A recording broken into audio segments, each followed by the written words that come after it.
My name is Robert D. Broussard, and I'm a World War II veteran. I had 3 brothers already in the service, and I wanted to be with them. The war would have been over if I got drafted, but I wanted to join the service, and of course I needed my father's signature.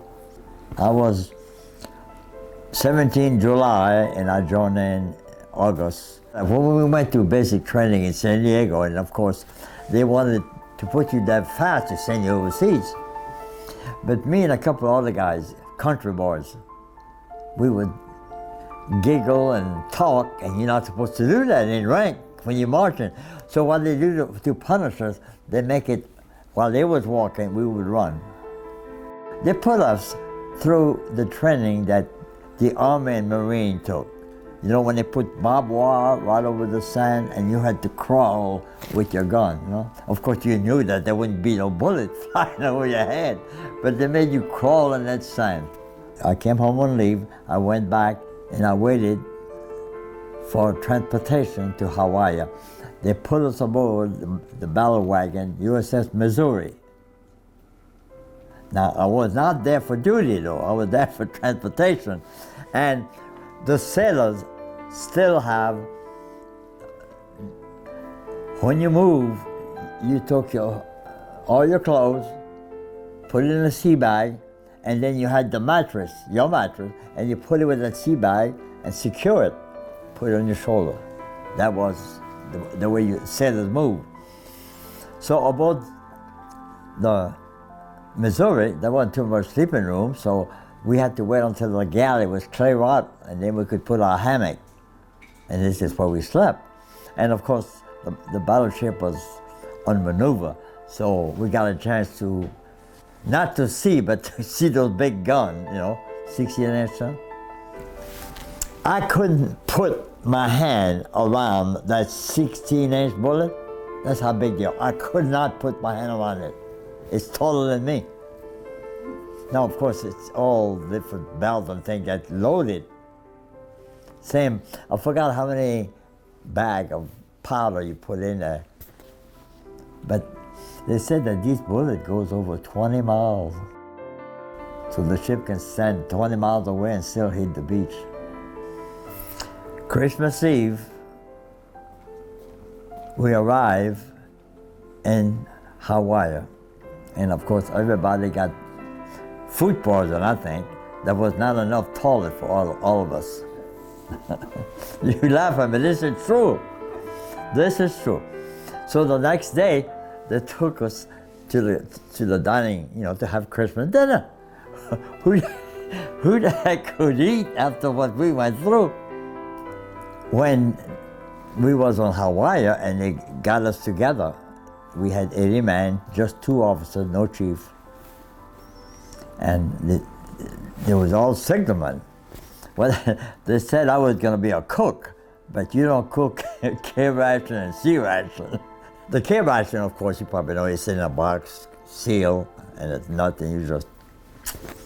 But the C ration, you had a big GI can, about 35 gallons. You filled it full of water, and you had some kind of a heater. You put it, and that would heat the water up, and when you open your can, your meal was hot.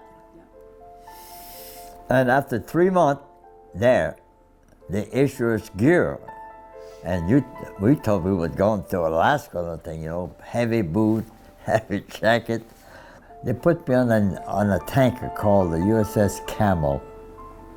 And of course, while you was aboard it, you had duties because they didn't have that much of a crew, and they didn't have any oil in the tank. And you know what a crow's nest is?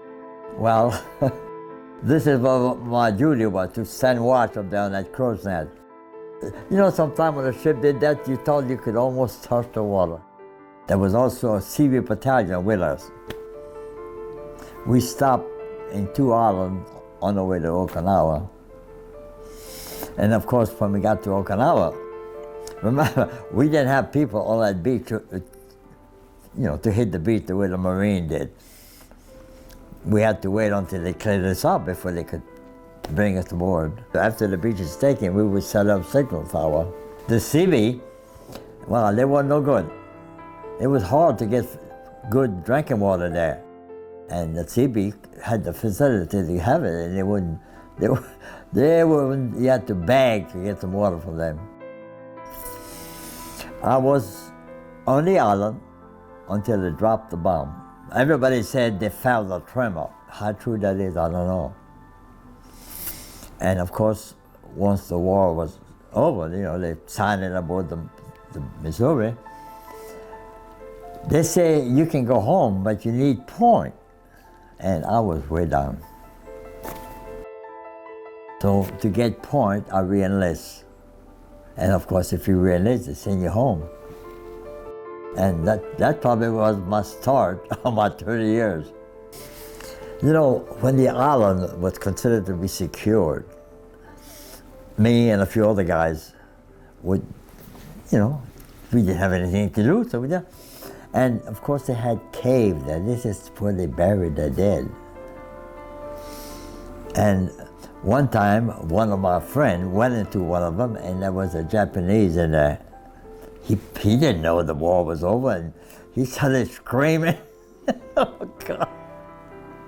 Now, the last 15 or 20 years, I was in the office where you order all that stuff for the sailors, 30 years and 1 week. Like I said, I went up on the 25th of August, 1944, and I got out the 30th of August, 1974.